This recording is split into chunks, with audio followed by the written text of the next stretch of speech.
Hello, today is Friday, May 7th, 2021. My name is Mariana Navarro, and I'm interviewing Dianna Martinez for the Voces Oral History Center at the University of Texas at Austin.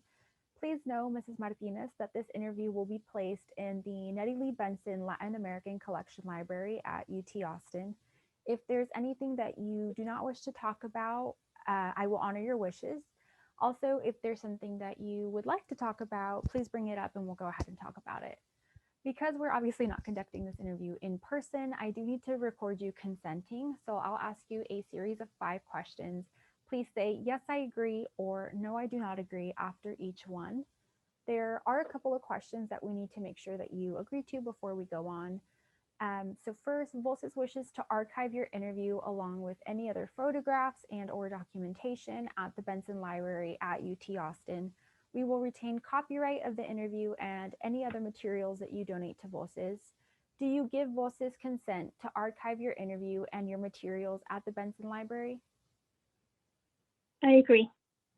Perfect. Do you grant Voces copyright over the interview and any other materials that you provide? I agree. And do you allow us to post this interview on the internet where it may be viewed by people around the world? I agree. Wonderful. And we have many questions in a pre-interview form that we already filled out together. We use that information from the pre-interview form to help in any research, and the entire form is kept in a secure Voces server. Before we send that interview form to the Benson Library, we would have stripped out any contact information for yourself or for your family members, so that will not be a part of your public file. Your public file will only be accessible at the Benson Library in Austin. Do you wish for us to share the rest of your interview in your public file available to researchers at the Benson? I agree. Perfect. And then the last question that I have, on occasion, Voces receives requests from journalists who wish to contact our interview subjects. We only deal with legitimate news outlets. Do you give consent for us to share either phone number or your email with journalists? I agree. Wonderful. Okay, so that is the end of our preamble. So now we can go ahead and actually get started with our interview. So the first question that I have for you, can you just tell me a little bit about yourself? How would you describe yourself and your life to someone who maybe doesn't know you? My name is Dianna Martinez, as you mentioned, and I'm 49 years old, married. We have 5 children, 6 grandchildren, 2 on the way, 4 boys, 1 girl. 2 of my children are twin boys. They're all, well, actually, I'll give you their ages. My oldest son, he's 30. My second oldest is 26. My daughter is 24, and my twins are 20. And they're all out of the house. My husband, he actually works in the oil fields doing as an electrician. I don't know exactly what he does, but he's an electrician in the oil fields, and then that's his career. And then I am employed at a video conferencing company, and I've been there for about 24 years. And I also attend our local community college here in Colorado Springs. Wonderful. And what did a typical day look like for you before the pandemic hit? So what were your daily routines and kind of just what did you do day to day? Before the pandemic? Yes, ma'am. Mm-hmm.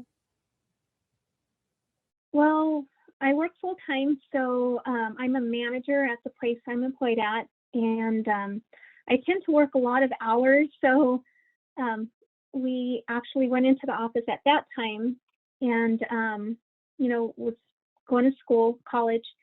And my husband, he travels a lot. So at the time, pre the pandemic, he was working in Wyoming. Sometimes he would come home, sometimes not. So I had the times he wouldn't come home, I had my classes on the weekends that I would do, and then just kind of hang out with my kids and my grandkids.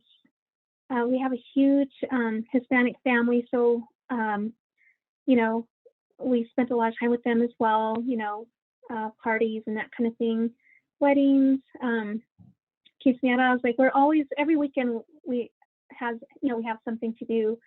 So we're pretty active. We spend a lot of time with our children, our adult children. It's kind of neat because they invite us with them and their friends, which I don't know if that's real common, but they like to do barbecues and have their parties and play volleyball. They do a lot of adult sports, which they invite us to and we attend. Pre-COVID, they played a lot of volleyball, so we would go with them. And my husband kind of has bad knees, so he wouldn't play as often as I would. But it's kind of neat that our children just include us in, their activities with their friends. So yeah, we're a pretty active family. Yeah, that's great. And would you say that being with family and kind of being around them, was that your favorite thing to do before the pandemic, or what was your favorite activity that you liked to do before it hit? Yeah, absolutely. Like we love hanging out with our family. And my husband, I don't know if I mentioned, he has a big family as well. He has, I have 3 brothers, and then there's 7 of them total. So, we have like tons of nieces and nephews and extended family. So we all like tend to get together and things. So, yeah, very active. Right, of course. And then kind of transitioning to the pandemic and how the pandemic has affected your life.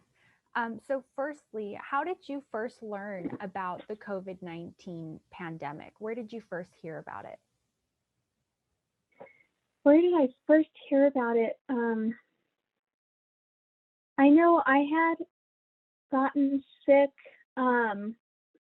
December, January, and I want to say the news, because you start thinking, okay, I'm sick. Do I have it? But at that time, I don't think everyone, like we didn't take it too serious. But I'm going to say the news. It was the news, and kind of friends would talk about it here and there.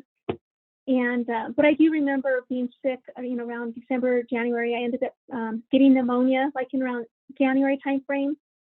Yeah, and I stayed sick for a long time. I still worked in that kind of thing, but I remember just having like chest congestion and stuff. And then I finally went back in March and said, okay, this is not going away. And they put me on an inhaler and a nebulizer treatment. And they put me on prednisone. So, looking back now, I'm thinking, I wonder if I did have it, but like nobody, really, I don't think we took it as serious as maybe we should have, because a lot of my family members also got sick around that time frame. But it was like March 12th when, we got notification from, our company that we had to start working from home. Yeah. And when you were first hearing about COVID-19, did you ever think that it was going to get as big and as serious as it got this past year? Not at all. I don't even think my parents, because I think this is probably their first pandemic that they had gone through. So had they said something like, oh, we've gone through this before and it lasted, but they never went through anything like that. So I didn't think it was going to last that long at all. I thought, just a couple of months and everything will go back to normal. We were told to work from home, I believe, through June. And then when that didn't happen, it, kind of caused concern, and I thought, wow, this is going to last longer than we thought, and it just continued on, just getting worse, Yeah, of course. And what did that transition, working from home look like for you? Was it difficult to transition from having to go in person to going entirely online? Did you like the transition, or what did that kind of look like for you during this time? I think the transition was easy because I already had a work laptop, and as you are aware from our conversation pre this meeting, Colorado tends to get a lot of snow. So I was able to work from home. So because I was already set up at home, that part wasn't too bad. And I am a people person, so I did miss that aspect of not going into work. I did miss that. But as far as the transition from working in the office to going home, actually wasn't too bad. I think it was probably more difficult for family members who had children, that went to school and that kind of thing, or if I had friends that had children that were still in school, junior high, high school, that kind of thing. I kept hearing stories, wow, this is hard because I'm not only working from home, but, I also have to help my kids get logged in, or, they had to share, office space or that kind of thing. So I think it was probably harder for maybe people who had children who were still in school and that kind of thing. But yeah, my children were already graduated and that kind of thing. So yeah, I did have my daughter at that time. I had my daughter and my twins still at home. So what was kind of neat is the three of them worked temporarily with my company because we needed help like ASAP. So they were able to work with me. And actually that was a little challenging because I actually worked in an area of my house for a little bit by myself. And then when they started working with me, they were like in the next room over, but we can still hear each other. So they would tell me, Mom, you're talking too loud. So I have to kind of keep it down, And then my daughter, it was kind of neat because even though it was like kind of a hectic time, she did purchase a house in April, last April. So she left, so, it was less noisy. And then one of my sons moved upstairs. So, it wasn't, as noisy, but it was still kind of fun, But yeah, for me, I'm going to say the transition was, not hard at all.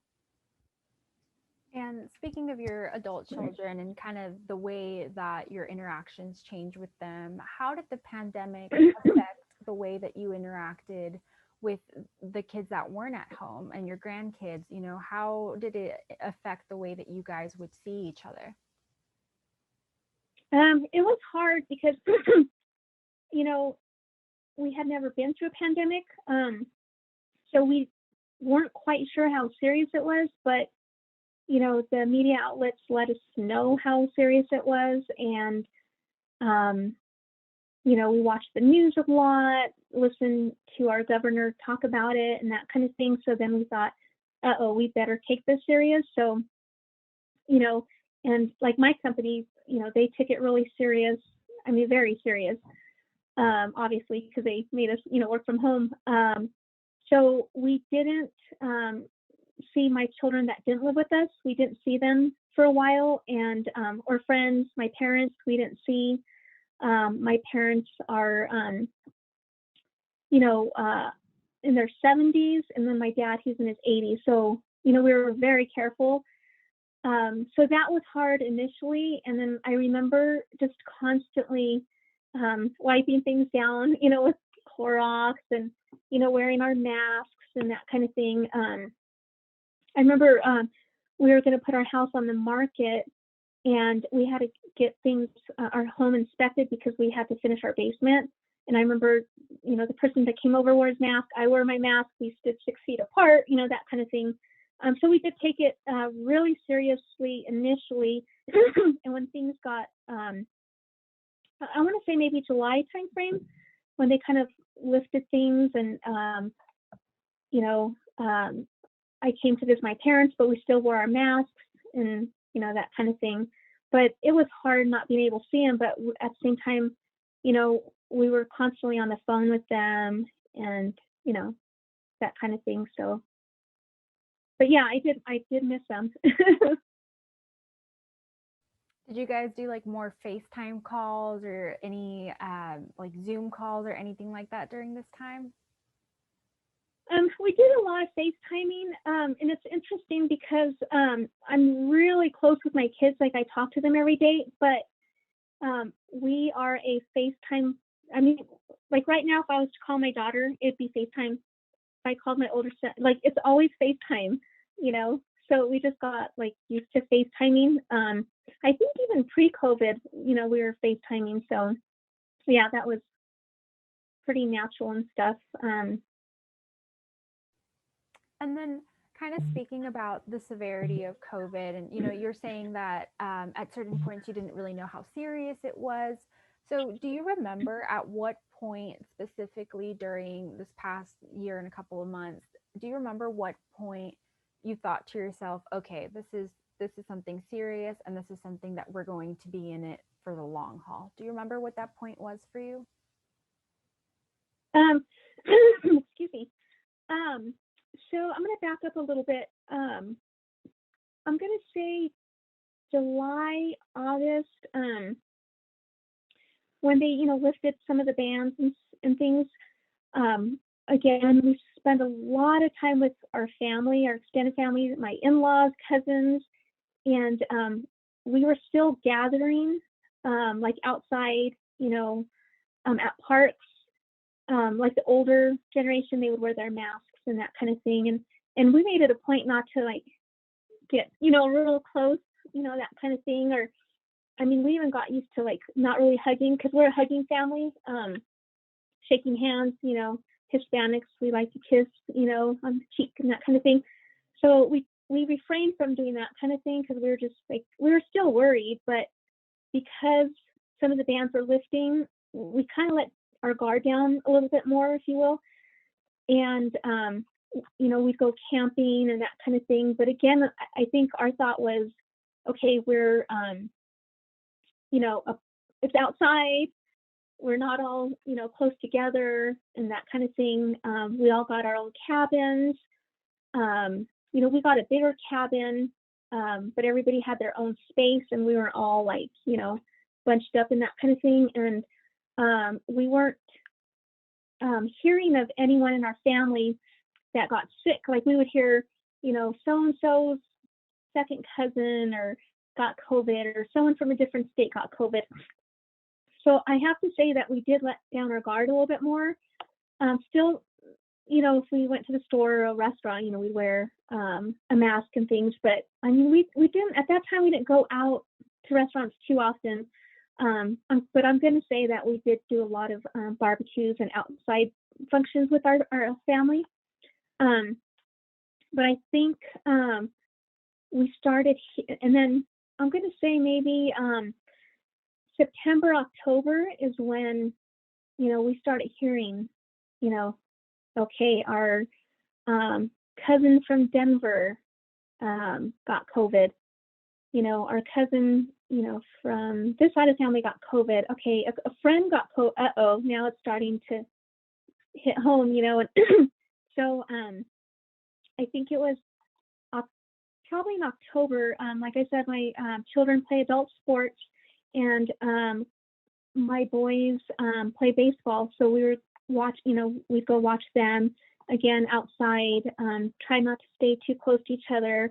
And we learned of a friend that caught COVID, and that kind of concerned me because I thought, okay, this friend works with my husband. I'm hoping that it's not, should we be concerned, that kind of thing. And so I did, tell my husband, make sure that you're following whatever you need to, follow at work, because they did have their own rules at, where he was working. They did have where, okay, if you work with a partner, stay 6 feet apart, that kind of thing. So, he had to make sure he complied and that kind of thing. But, you still, I would remind him, come on, hon, make sure that you, comply and that kind of thing. And so, being that, we started hearing more and more people closer to us getting it, I was like, okay, we really need to be careful. So we were trying to limit, because, I believe the rule here in Colorado, at least, if you were going to have a gathering, it had to be, I believe it was 10 10 people, in the house or whatever. And so we started not spending so much time together at that point. And it was fall anyway, so you don't, it's cold and that kind of thing. So you don't, spend too much time anyway because everybody's in the house and stuff. But it was October, it was Halloween. We did go to my son's house because I wanted to see my granddaughters in their costumes. So we went to his house, because Halloween fell on a Saturday this last year, or last October. So my husband and I went to go visit them, and he didn't feel well. He didn't feel well on Halloween, and it was the following Sunday, November 1st, where he again didn't feel well. I didn't feel well, and I just had this gut feeling like, uh-oh, something's not right. And, before we talk about how COVID-19 has really impacted your husband and your family, can you just describe to me a little bit about your husband and who he is as a person to you? Oh my gosh. So my husband and I, we've been together a really long time. We've been together 28 years, and this August we'll be married 27 years. And yeah, and I always call him my soulmate because it's kind of funny. I knew him as a teenager, and I did not like him because he's really loud and outgoing. At that time, when I'm a teenager, I thought he was just this really obnoxious person. We're 6 years apart, so I thought, oh my gosh, he's so obnoxious. I just, let me stay away from this guy, But then, yeah. And then when I got into my 20s, I thought, he's kind of cute, So we actually met at a bar on a Sunday. It was Easter, and I didn't even want to go out because it was Easter Sunday. I told my roommate I don't want to go out, and she said, well, let's go out and we won't have any drinks or anything. And I said, okay, if you promise me you don't have any drinks, So we went out, and that's the day we started talking, and we just hit it off right away. And I had noticed he had matured, and and yeah, so totally opposites though, totally opposites. I'm a bookworm. I like to go to plays, and just I don't know, just I wouldn't say I'm a total introvert, because I do like to socialize and hang out with my friends and family and stuff, but at the same time, there's days where I just want to be by myself and just read, and that kind of thing. But he never wants to stay home. He's really outgoing. He always likes to go out and about. He has a lot of friends. I have a lot of friends too, but he has even more. He's the funny guy. We walk into a party and everybody's just excited because he's there. But yeah, he's just really outgoing. Everybody loves him. Like I said, he has a big family. I have a big family. My family adores him. His family adores him. He's just really outgoing, really good guy, genuine. He can get along with just anyone. He has just a mixture of different kind of friends, and he always hits it off with anybody. Even at stores, sometimes I'm like, okay, we're gonna go to the store, but we have a party to get to, so if we see anybody, just say hi and bye, And nope, he never does. He says hi and starts talking to him, has a conversation, and then I'm like, oh my gosh, we're gonna be late, So, but just anywhere, he'll have a conversation with a stranger. He's just a really good guy. That's a wonderful story of how you guys met, and he sounds wonderful. And so, can you tell me now what happened with your husband and with COVID-19, your experience through it all this past year? So that Sunday after Halloween, we watch church online, and usually we'll take a nap. Usually, like pre-COVID, we would go to church, live, and then, we'd go eat at my parents'. It's a ritual. We'd eat at my parents' right after church, and then we'd go home. By that time, it'd be 2:00, so we would always take a little nap. But, this time we watched it online, but then I had to do homework, so we ate. I had to do homework, so I get online to do homework, and we're trying to, put the house on the market, get things ready. He was on Saturday, he had moved a few things to storage, and then the plan for Sunday was for him to clean out the garage more and move some more things to our storage. But, and he did, but then he came into the house. I'm going to say it was probably around maybe about 2:00, 3 o'clock. I'm still working on homework. He sits on the couch and he just looked exhausted. And I felt really exhausted too, but I felt vertigo coming on. And I tend to get vertigo when I get really stressed out. And so I looked over at him while he's sitting on the couch, and I asked him, I said, "Are you tired? You don't look, yourself." And he said, "Yeah, I'm kind of exhausted." I said, "So am I." I said, "Let's go take a nap."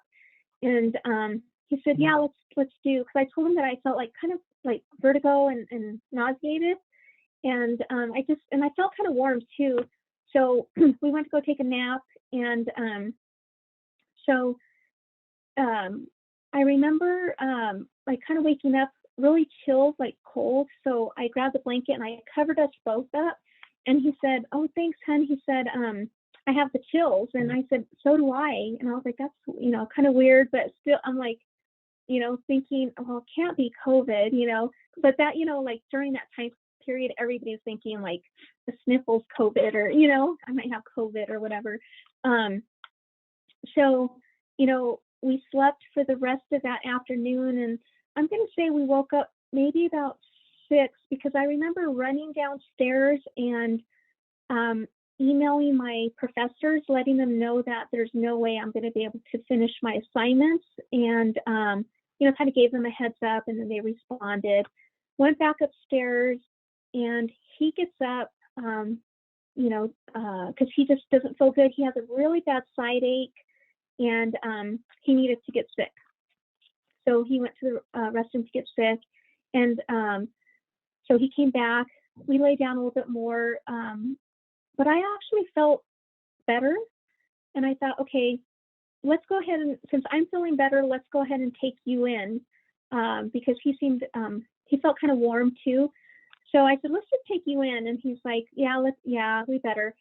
So we took him in, and, they prescribed him some anti-nausea medication. We went to the Walmart to get some soups and that kind of thing, some medication, came back home, and, went to bed. Woke up that morning. Well, throughout the night, he was not feeling well. He kept getting sick throughout the night.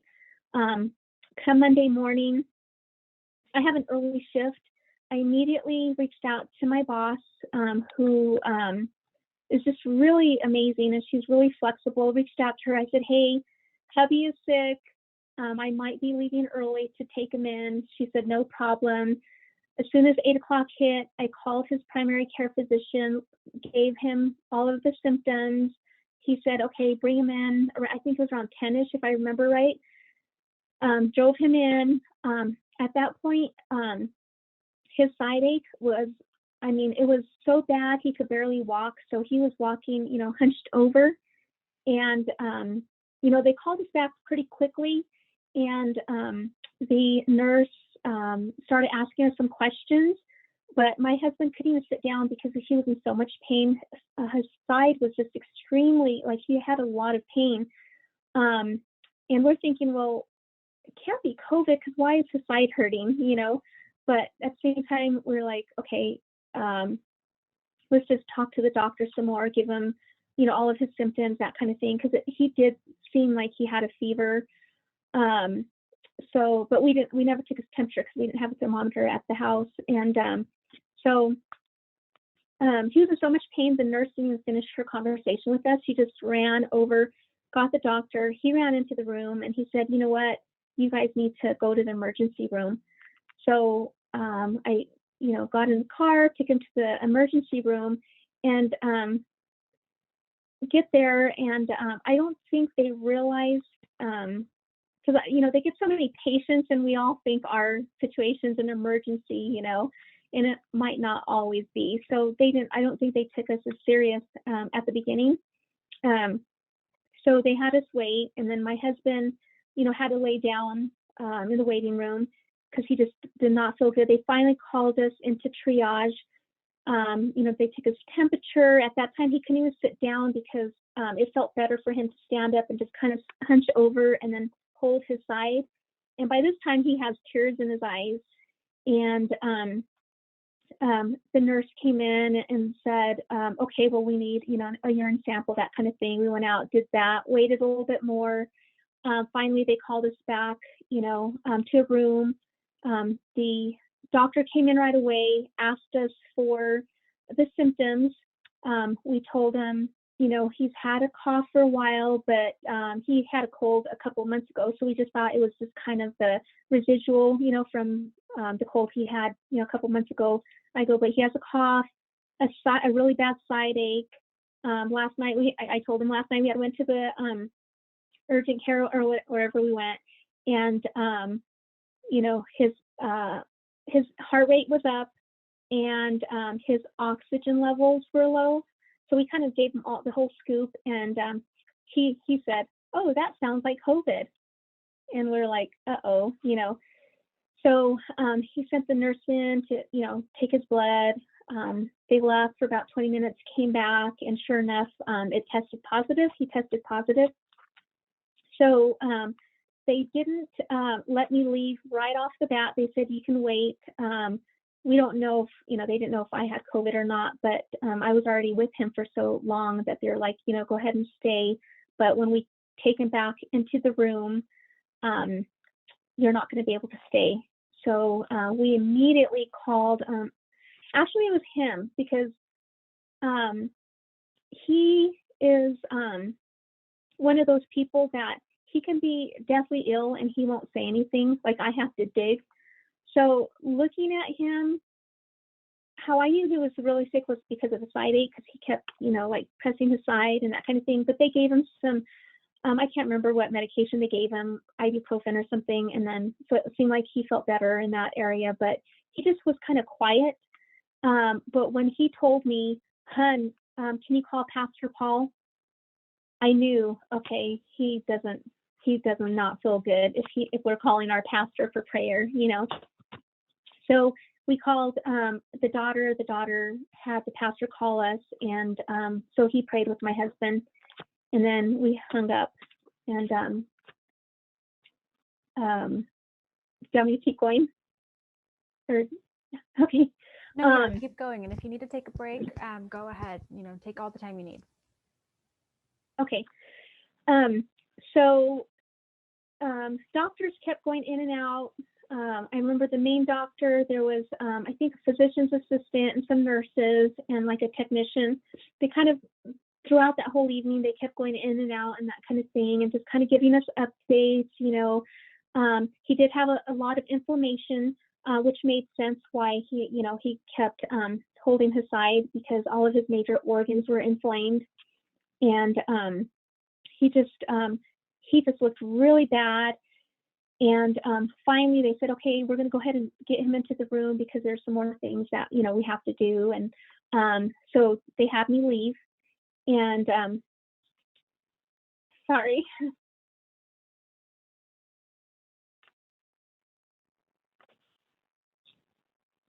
I don't know. It's so hard to talk about it. Okay. So I left and, go home, and I don't really remember what I did, honestly. I'm sure I shared all this information with my kids because, like I said, we're really close. I'm sure I called his parents, his siblings, my parents. That next day, would have been Tuesday, and he called me and he said, they're going to release me. And I said, okay, thank you. Thank God that he's going to be released. So I did want to get tested, and I remember getting tested at one of those, sites. They had a site like at our mall. So I went and got tested there. Didn't get my results right off the bat. Went and picked him up from the hospital, went home, kind of spread the word to the family that he's home, because I remember two of my nieces bringing, one of them brought like a whole bunch of food, left it on the porch. The other niece, same thing, Gatorade. She brought some wipes, a bunch of wipes. And then my sister-in-law, same thing. And this is like throughout the week. My sister-in-law brought some soups. I remember another friend, she and her husband brought some Gatorades, water.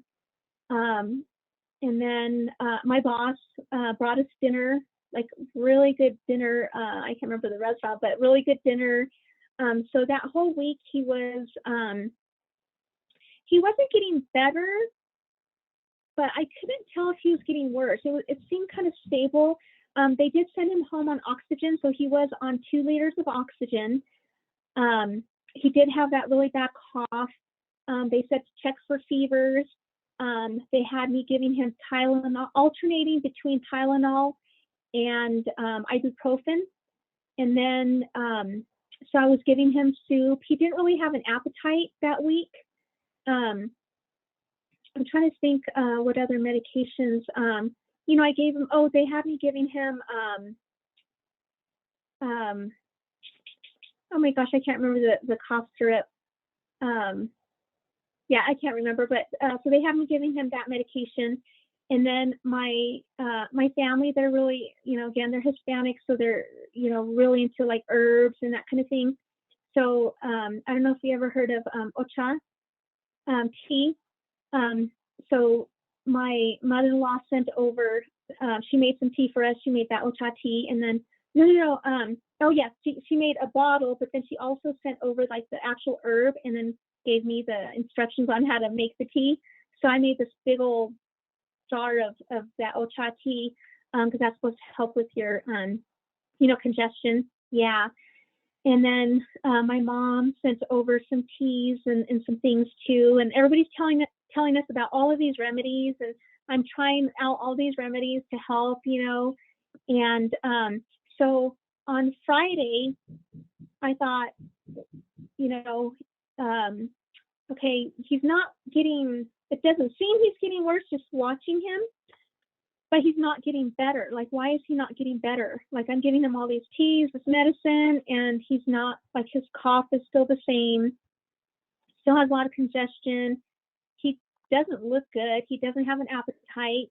So, and again, back to what I think I said earlier, he won't tell you when he's sick. Like, he doesn't say much, I think he doesn't want people to worry. So on Friday, I called his doctor's office and I said that his breathing doesn't seem right, just real shallow. And I kept recording him while he slept. And we didn't sleep in the same room because I wasn't sure if I had COVID or not. So he slept in a different room than I did. And but I would record him while he was sleeping, because it just didn't seem like he was getting, like a full breath. I was like, this doesn't seem right. So his doctor said, I asked the doctor, can I turn up his oxygen? And they said, oh, no, don't mess with it. We're going to send somebody over and we'll have them give him, some kind of test, and we'll have them see if we can turn up the oxygen. And I said, okay. So nobody ever came that Friday. And then Saturday morning, I think it was like 4 a.m, I heard him get up to go to the restroom and then go back to the room. So I went to go check on him. And at that time, I did ask him, are you okay? Are you able to breathe right? Because it seems like you're struggling. And he said, yeah. He goes, I'm struggling. He goes, I can't get a full breath. And he, and I said, okay, well, the doctor was supposed to come yesterday, so let me call again. So I called his doctor's office, and they were going to have a doctor, call me back. And I didn't hear from the doctor quick enough. So what I did is I Googled COVID nurse, and an 800 number pulled up from somewhere on the East Coast, and a nurse called me back, and she started asking me some questions, and she said, you know what, you need to call 911. So I called 911, and so by that time it's already like 7:30 and in the morning, and so I call 911. They show up, but the rule is they can only have one EMT in the house at a time. So the EMT came in with his mask and checked my husband's oxygen, and it was, I believe it was like 72, 73, which is extremely low because normal, I believe, is 90 or over. So he said, we got to get him to the hospital. So he did have to call the other two EMTs, and he said, I need you guys up here, So they ran in the house, and they, had their gloves on, their mask. They quickly, put him on like a stretcher type thing, and we have like, I think 13 or 14 steps.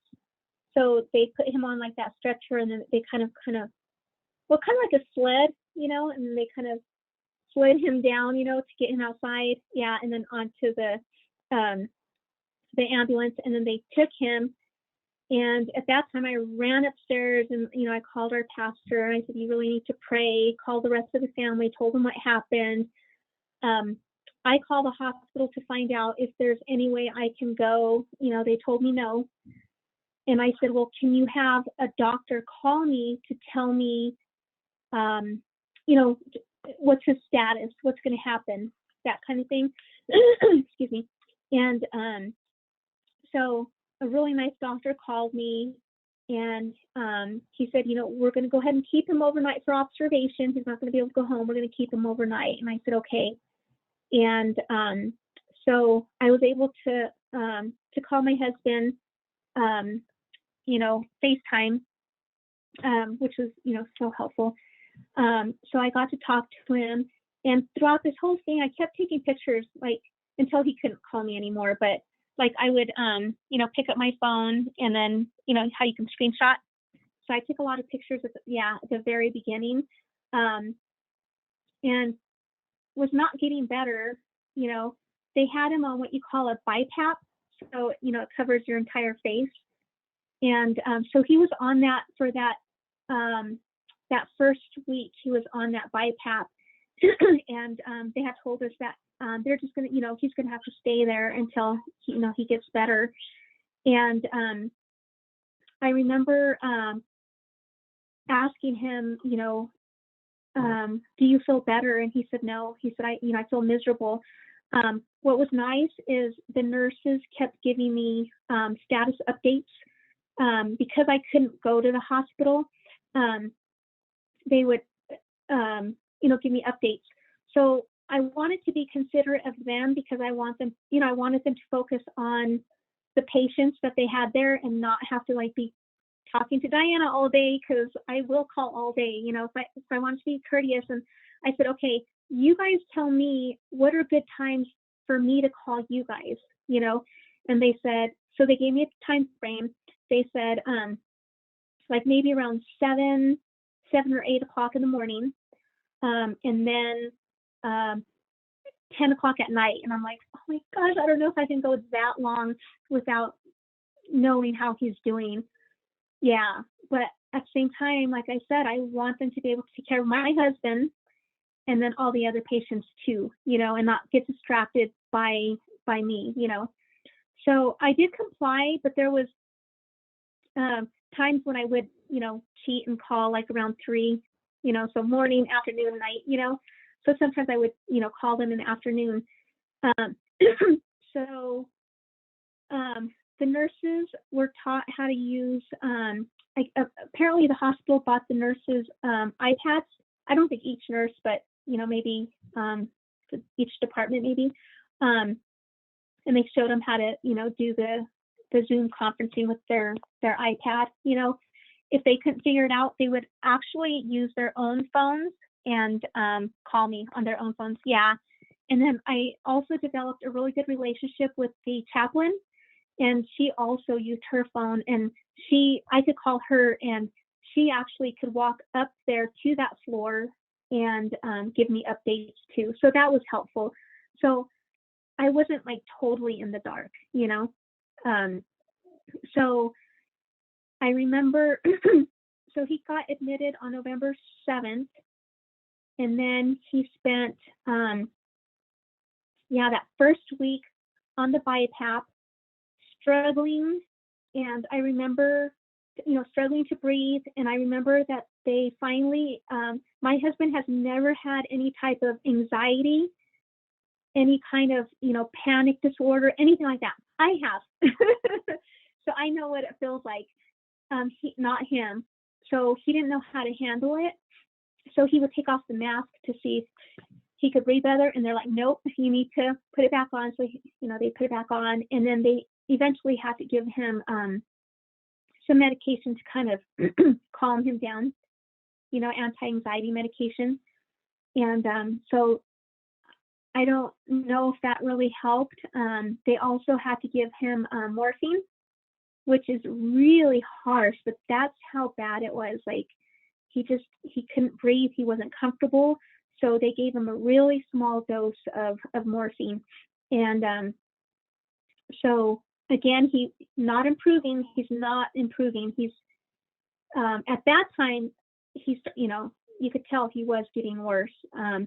So then finally on November 16th is when I'm still working through all of this, because there's really nothing I could do. I can't go to the hospital. And my boss was very encouraging, because every day, she would have given me the time, but I think she knew that it'd probably be better if I just continued working and get my mind off things. So every day she would check on me. Every day she was constantly checking on me. I don't know if I would have got through it without her, because she was like my guide, okay, take a deep breath, calm down, everything's gonna be okay, that kind of thing, because I had her right there, easy access, because I had a lot of support from, our pastors, our friends, our family, parents, siblings, So on November 16th, I remember I just got off a conference call, and I was getting ready to chat my boss to let her know that the call went well. And my phone rang, because the agreement with the nurses and the doctors was I would call during my set hours, but if anything happened, any emergency or anything like that, they would call me. The only time they had called me previously before November 16th was to tell me that my husband wanted, he needed some, underclothes, and so we sent him some underclothes, and then some tea and a blanket, a Bronco blanket. So, we dropped that off to him. But that was the only time they ever called me, was to tell me, hey, your husband wants some underclothes, But after that, they never called. So I thought, okay, everything's good, because nobody's calling. But on November 16th, I think it was around 12:30 Mountain Time, I get a call.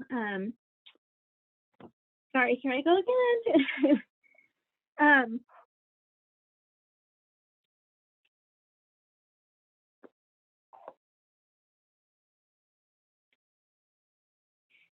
Sorry.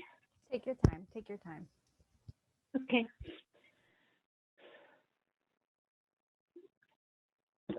So I get a call from a doctor that I had not talked to before. I don't know if I'm allowed to say the doctor's name, but I was working with Dr. Eid this whole time, but this doctor, I didn't know his name. And I'm sorry, that's my son. So can you close that door, hon? So Dr. Eid must not have been available, because it was a doctor that I had never spoken to before. So he calls me and says, Miss Martinez, your husband went into cardiac arrest, and we had to resuscitate him, and we also had to ventilate him, because me and my husband had agreed that that ventilating him would be the last resort, because we had heard that the people who get ventilated they die, they end up passing, so that was like on our absolute like last resort. We had already told the nurses, doctor, let that be the last resort. But in this case, we had no choice. So the doctor said that they had ventilated him, and that he needed my permission to. He felt that my husband wasn't going to make it, and that he would probably go into cardiac arrest again, and he needed my permission to resuscitate him again. And I said, absolutely, yeah, there's no question, yeah, resuscitate him if it happens again. And he said, okay. I said, can I go see him? And he said, with the COVID restrictions, he cannot come to the hospital. And he said, somebody from, it's not hospice, I can't remember what he called it, but it's basically someone who calls you when it's like someone's kind of end of life. And I can't remember the name of that person, but he said to expect a call from her. And it wasn't the chaplain. It was a different person that was supposed to call, but I didn't even want to wait. So I chatted my boss. I'm leaving, and she said, okay, and she actually told me later, she was like, I could have taken you, but I just wasn't thinking. I had so many thoughts going through my head, is he going to die? What am I going to do without him? You just, all this stuff's going through your head. So I immediately FaceTimed my kids, told them, I called his mom and siblings, and then I called our pastor, and then I called my mom, and then I called my brother. And I think it was pretty close to, in that order. And I called my brother because, like I said, I have 3 brothers, but I called this one brother because I call him my advisor. Like, I always call him, like, help, tell me what to do. Called him, and then when I got off the phone with him, I called my best friend, let her know, and then drove to the hospital, met all my kids, showed up, my nieces and nephews showed up. Obviously, we can't go inside, so we're all waiting outside. Me and one of my twins, Noah, we went inside, and I told them I want to see my husband, and they said, you can't go up there, but let me see what we can do. So I heard him whisper, the one person whispered to the other person, like, she's not going to be able to go up there.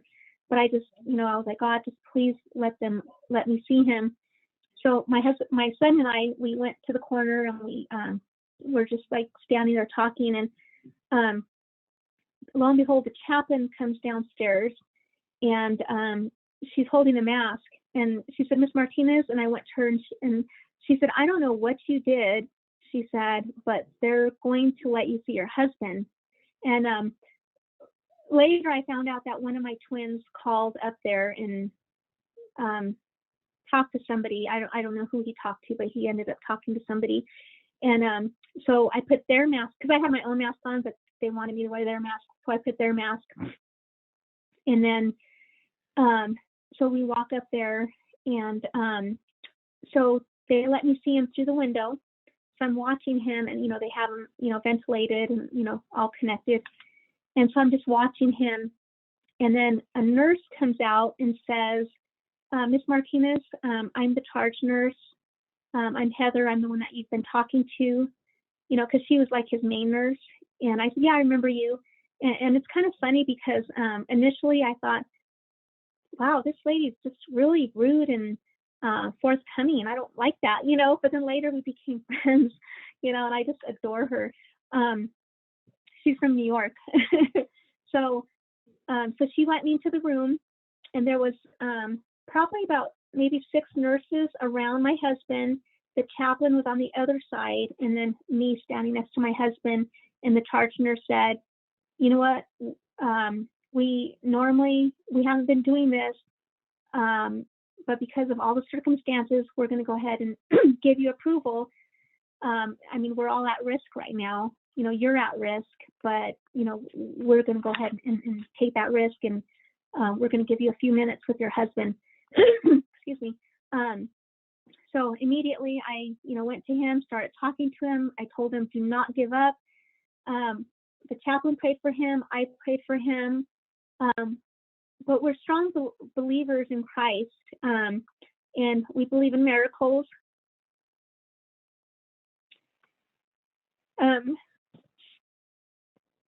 And I've always, you know, been a believer of, you know, positive self-talk and that kind of thing, you know, and so, you know, I told my husband, I said, you know, and I don't know if he could hear, because, you know, the nurse that talked to him, sometimes they say that they can hear you, you know. So I told my husband, I said, claim that you are healed from the top of your head to the bottom of your feet. I said, you claim that. And I, you know, I kept telling him that. And, you know, I prayed really loud with him, and the chaplain prayed with him. And then I remember not having too much time with him, you know, obviously, because they had to tend to him. So I looked over at all the nurses, and I told him that I really appreciated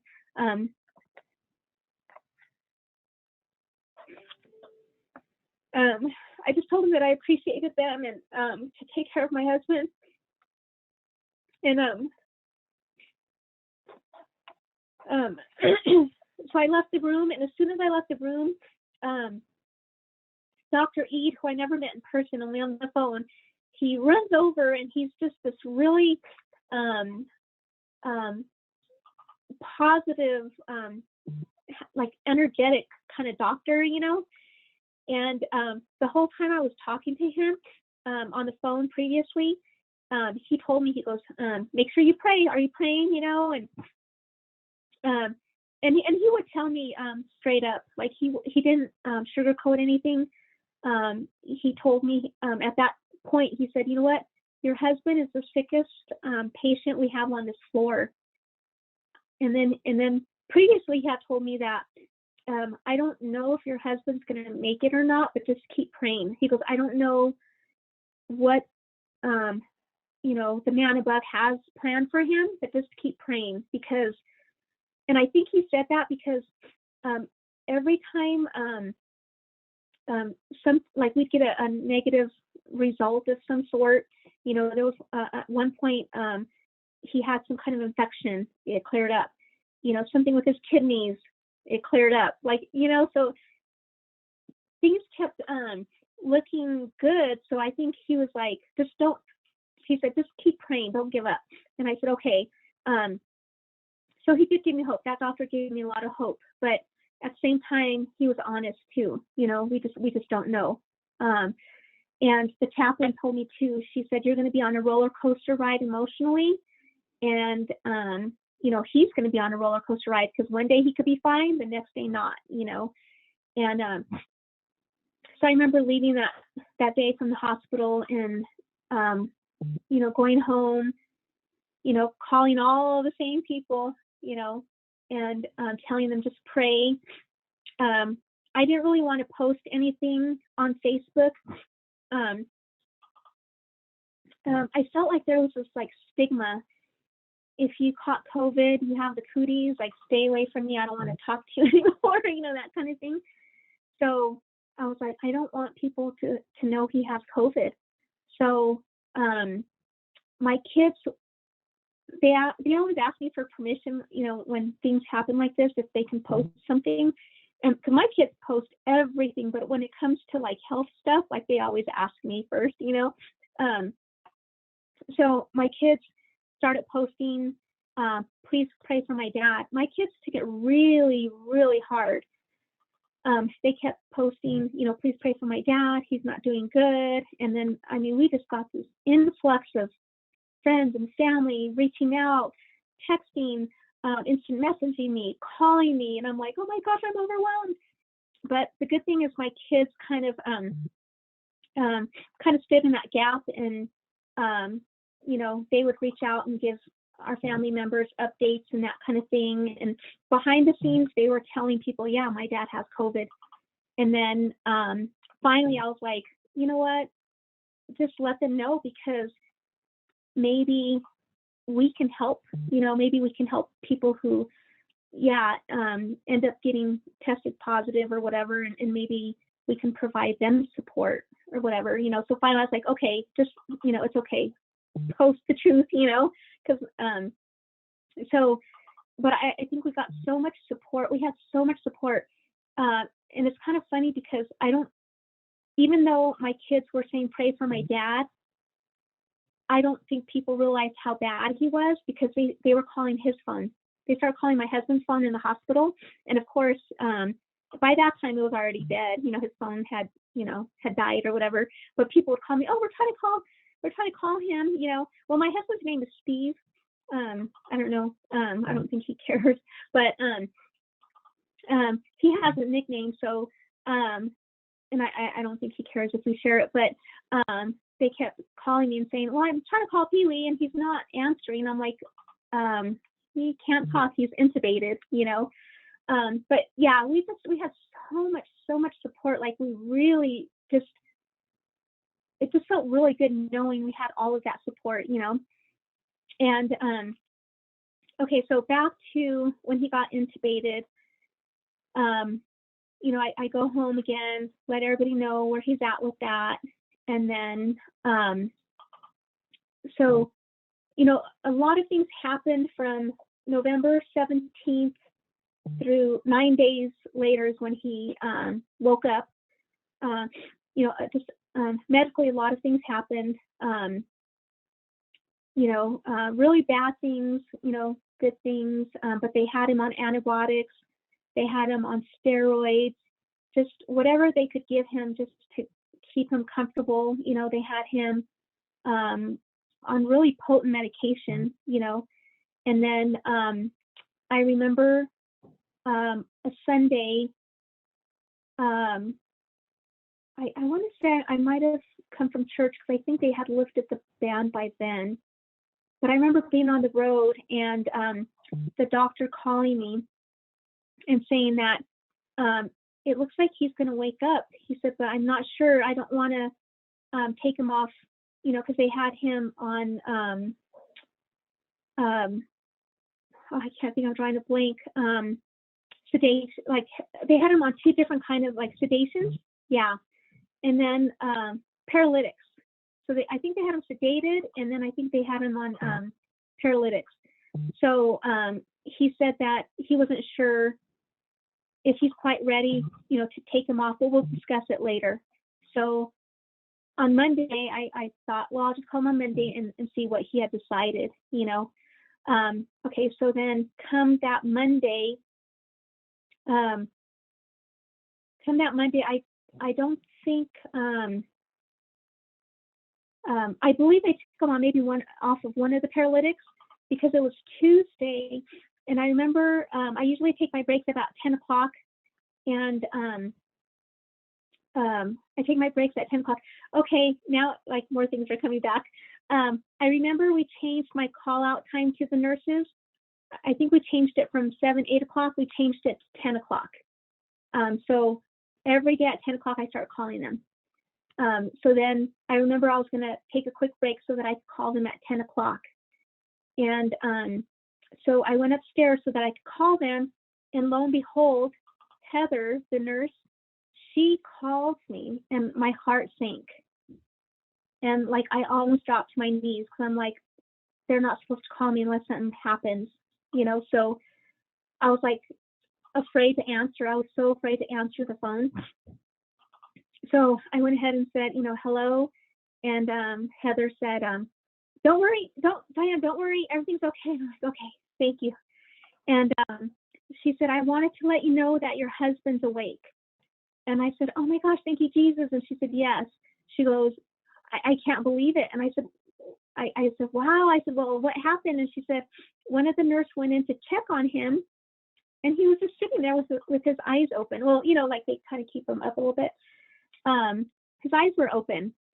And that nurse, the other nurse, ran out and told Heather, Steve's awake.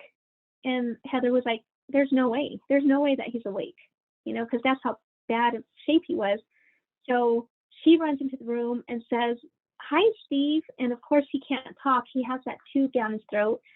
And she said, do you know where you're at? Give me a thumbs up for yes, thumbs down for no. Do you know where you're at? And he said, thumbs up. Are you in your family living room? And he said, no. And he thumbs down. And then she said, am I your wife? And he went like this. And she said that he gave her a dirty look. And yeah, and they already, like, since she had been his nurse for so long, like they had already developed a little friendship. So she knew that he's like ornery-ish and, you know, funny and, you know, so we don't know if that was his ornery side or he was like, you know, oh brother, you know, trying to be funny or whatever. But so she gave him that, you know, the cognitive test or whatever. And she said like, he's fine. His mind is fine. Cause that's what we were worried about. If he does make it, is he going to, you know, is his mind going to be back to normal, you know? So she told me not to worry about that. And so I said, can I go see him? And she said, you know what, we'll go ahead and make an exception. You can't go into the room, but we'll let you see him from the window. And I said, okay. So I called everybody, of course, and raced to the hospital and went back to his room. And you know, I could see him through the window. He still has the tube in because they're not 100% sure if he could still breathe without the tube. So they told me that they were going to leave it overnight, just one more night. And he kept, because he's awake, he kept trying to take it out. So they had to restrain him. And so he saw me and immediately he recognized me. And so he's restrained at this time. So he kept going like this to me, you know, to come in. And I said, I can't.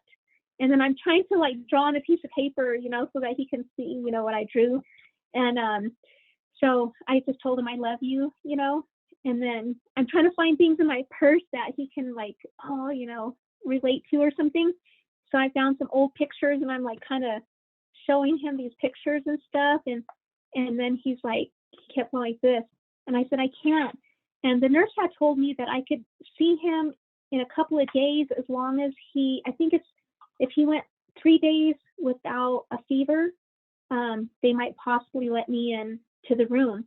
But they were worried because they said that at the end of the week, Colorado, they were going to jump from the hospitals, at least, it was going to jump from, I think, orange to red. So basically, I probably wouldn't be able to go in if it went to the red. And so I was like, oh no. So I told him, I said, I'll see you in 2 days. And then he said, you know, he went like this. And I said, yes. And he said, you know, so I never got to see him the 2 days because, you know, I think we did go to the red. But I was just like happy that it looked like he was on the road to recovery, you know. And I made sure I told the nurse, I said, okay, he's not going to go backwards, right? And she was like, no, he's not. He's going to be okay. And I was like, okay, thank you, Jesus, you know. And the nurse even said, he's a miracle. Like, I cannot believe that, you know, he woke up and he's okay, you know. So he didn't like all those tubes, but I thought, you know what, he went through heck this whole time. He could, you know, he'll be okay. So, you know, I went home, told everybody, you know, and we're just also excited and, you know, happy. And okay, so he just kept progressing. You know, they took the tube out. So I think they took the tube out maybe like that Wednesday. But I remember they put the BiPAP on him back again, just for precautionary reasons. The only thing is I think it was, by that time it would have been like December, because he still had to stay in there. He's still in ICU. They just want to make sure that he's, you know, really stable before they move him to a different floor. And so I remember they put him back on the BiPAP. And it's kind of interesting because him and another patient, they took their BiPAP off that same night. And I don't know exactly what happened to her, but he did go into cardiac arrest again. Yeah, so but it was because of that mask. So okay, so they resuscitated him. And they told them that mask is going to be very important. You don't need to wear it during the day, but at night you have to wear it because your lungs are just so bad. So I think once they, explained to him the importance of that mask, then he realized, okay, I'm out of the woods, so to speak, but I still have to comply. And, that mask is just for the nighttime, and then once your lungs get, used to breathing on their own again and that kind of thing, you don't have to wear the mask. So I think once he really understood, like he didn't touch the mask, and then eventually they weaned him off the mask, and things started improving. He did have to relearn how to swallow, relearn how to talk, relearn how to walk. So he had to go through all of that. He went through occupational therapy, physical therapy. There was another therapy, physical therapy, occupational therapy, speech therapy. So he went through all of that. And then finally they were able to move him to another floor. And then after that floor, I think that floor is called IMC or something like that. Those patients don't, require as much attention, that kind of thing. And then I think he was there for like maybe 7 days or something. And then after that, they graduated him to the 6th floor, which is rehab. And once he got to rehab is when I felt, okay, we're really out of the woods, So when they, moved him to the rehab floor, he did really good. He was so anxious to come home. He was like, can I just go home? And they're like, no, you have to pass, And so I think he stood in the rehab for, 7, 8 days, something like that. So he did really good in the rehab floor. When the doctor decided to go ahead and release him because he, passed all of their tests and things, he did say that sometimes people send their loved ones to, another facility until they get, they don't have to use the walker anymore, just so they're just, they can take care of themselves basically. But he said that I took care, that he saw me take such good care of my husband, because by the time he got to the 6th floor, I was allowed to go see him. So those restrictions aren't as, like the other restrictions. I had to wear my mask, and I was the only one allowed to see him. Like I was the only one allowed to see him. And then, so I went every single day, and, I took his teas. I cleaned his room, like with the wipes and everything. Our pastors were allowed to go see him. So we had our pastor, Paul, he went to go see him and pray with him. And then we had another friend who, he's a pastor. He got to see him too. But I always made sure his room was clean. He was clean. I'm a former nail technician. Haven't done that in years, but so I gave him like a little manicure and pedicure. I shaved his head. I put lotion because, he was intubated for so long, and he was in the hospital for those 2 months that his skin was shedding, his feet was shedding, but I just kept putting lotion. So I took really good care of him. So the doctor said, that he felt that my husband could be released to me as opposed to a care facility. So I was thankful for that. And we joke around because you know how he's a jokester. So sometimes I joke too. So I told him, I'll put you in a facility if you don't behave, but yeah, just playing around. But, so for the first, maybe month was kind of hard because I had to, when he went to the bathroom, I had to go to the bathroom with him. I had to clean him. I had to shower him. I had to dress him.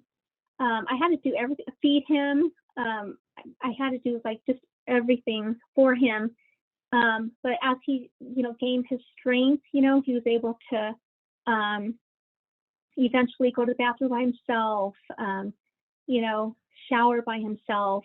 And I could hear him in there. And sometimes I wanted to help, but, the physical therapist would, they frowned on that. They wanted him to push himself. So I had to like kind of stand back, but I could hear him just breathe, taking these, like he couldn't breathe. And, but I let him go for it. And he just started progressing. I would take him to his occupational therapy appointments, his physical therapy appointments, and little by little, he started improving. His physical therapist used him as her, what do you call it? Because they don't know what to do with patients. She said initially with COVID patients, do we keep them at home and they just stay there and like not do anything, or do we let them come into the office, the clinic, the hospital to do their physical therapy, post COVID? Like, what do we do? Because I guess apparently initially they didn't want post COVID patients to go back in for physical therapy. I don't know if they thought they couldn't handle it, or maybe others might get sick, but they have the antibodies, So eventually they said, no, we need to give these folks a chance.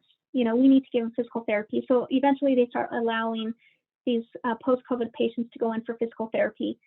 My husband was so bad off that they were just really impressed that, he was coming along, like he was progressing. And she said that she had to give a presentation, and she used my husband as a case study. Yeah, and so he was kind of excited about that, since he likes he likes attention. But so she used him as a case study, and then so recently, so in February we went to his pulmonologist, and it worked out perfectly because the pulmonologist, Dr. Ede, he has his own practice, and our insurance covers, the umbrella that he's under. So we were able to go see him. And at first, with our masks on, he kept staring at us, and then I said, "Do you remember us?" And he's like, so we kind of showed him our faces, and then he's like, "Oh my gosh," he's like, "You're the patient back in the corner who almost died." He's like, "I saved you." He told my husband, "I saved you." Yeah. So just he's super pleasant and positive and stuff. And so at that time, my husband's lungs weren't improving. They were just as, Dr. Ede said that they were just as bad as they were when he was in the hospital.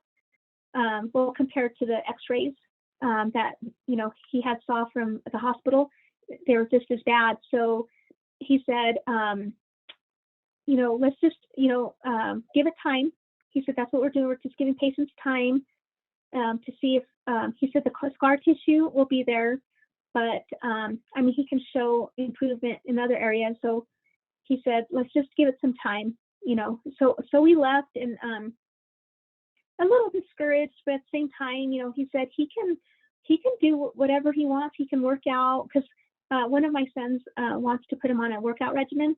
So, Dr. Ede was like, he can walk, he can do, most everything, So he goes, I want to see you back in a few months. So we went back recently on, I believe it was April 28th. We went back. My husband did get sick. He developed a cold, which turned into upper respiratory infection a couple of weeks before we went to go see Dr. Ede. But it worked out because during that appointment in the emergency room, they took x-rays. And thankfully, it was only, I should say only, because someone with like lung damage like that, a cold is just not good, So they gave him an inhaler, and the inhaler did work, and it helped him.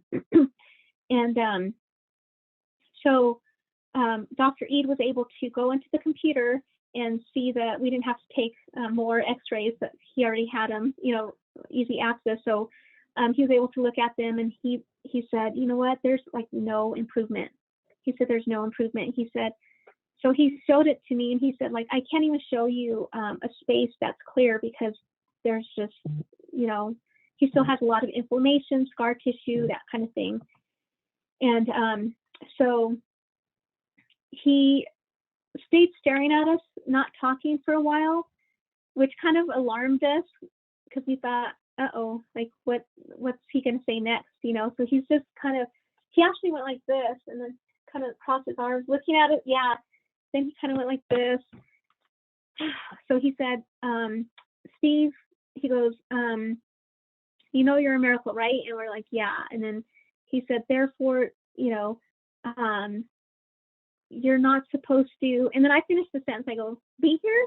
He goes, right, you're not supposed to be here. Therefore, like, we don't know how to help you.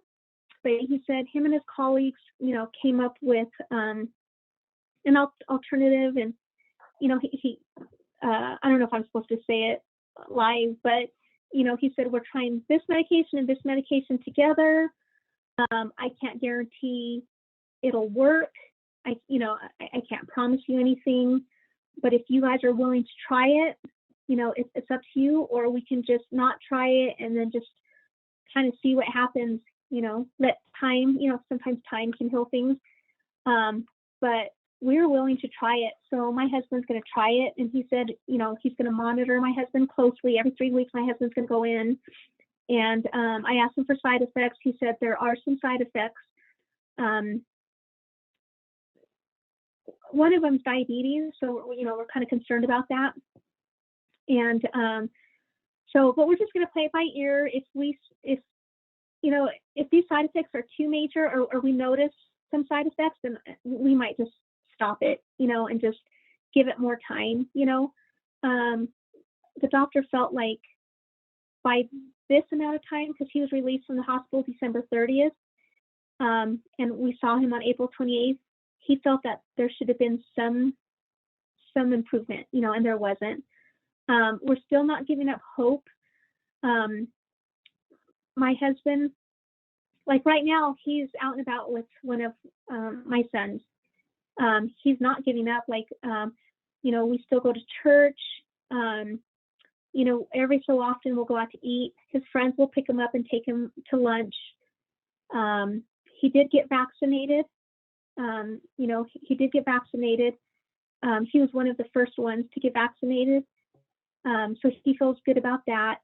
I still haven't made the decision on whether or not I'm going to get vaccinated. I have some reservations on that. I'm still kind of trying to still do some research and that kind of thing, you know. So I still haven't decided. But as far as emotionally, I had spoken to the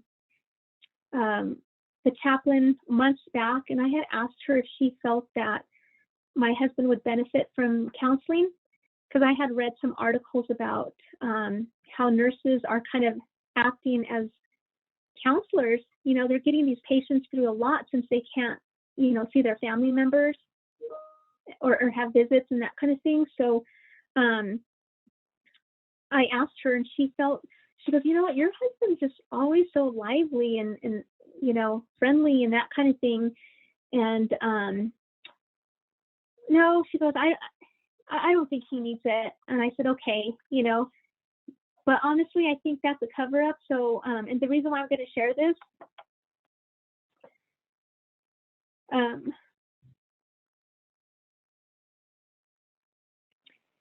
you know, you have those people that are like my husband, who they don't like to worry people. They don't like to share things. And they cover it up by joking, laughing, having fun, you know, but, you know, we a lot of times truly don't know what they're feeling, you know. And a couple of weeks ago, we went to my daughter's house and for dinner. And on our way there, actually, we went to go get some. We went to the Cogniceria, and we went to go get some meat, and so we went there. And then on the way back, on the way there, my husband was kind of unusually quiet, you know, because usually he's very talkative. And so I said, "Are you okay?" And he said, "Yeah, I'm fine."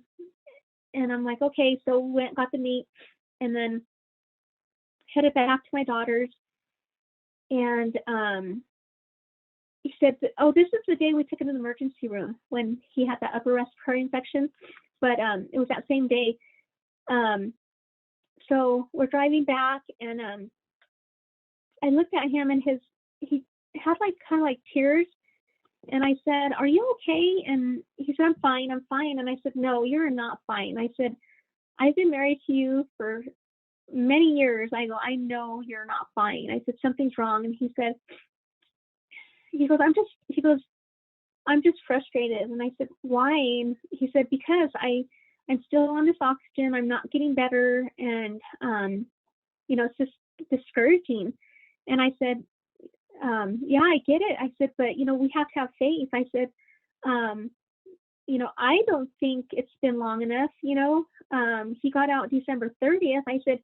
I go, let's just give it some time. I mean, we've heard of people not getting better until 6 months after, a year after, let's just give some more time." And, because he's eating way better than he's ever eaten. I said, "You don't drink your soda anymore. You don't drink your Red Bulls." I said, "You're going to be fine." I said, "But," I said, I'm your wife." I said, "You have to tell me when something's bothering you, And he said, "Okay." And then, so we went to my daughter's. I had texted her and told her that, he's just not, just to watch Dad, because we're all so close and stuff. And, well, actually, I told all my kids. My daughter had said that because I still had to get some things from the car, and he had already beat me to the house. So I'm texting all the kids and stuff. And then she said that he had got teary-eyed when he walked into her house. And then, so, he goes in the house, and then the rest of the kids come over, and we had a little barbecue outside and stuff. And he wasn't like breathing right and stuff. So that's why we're like, let's just take you in, because I had a little cold.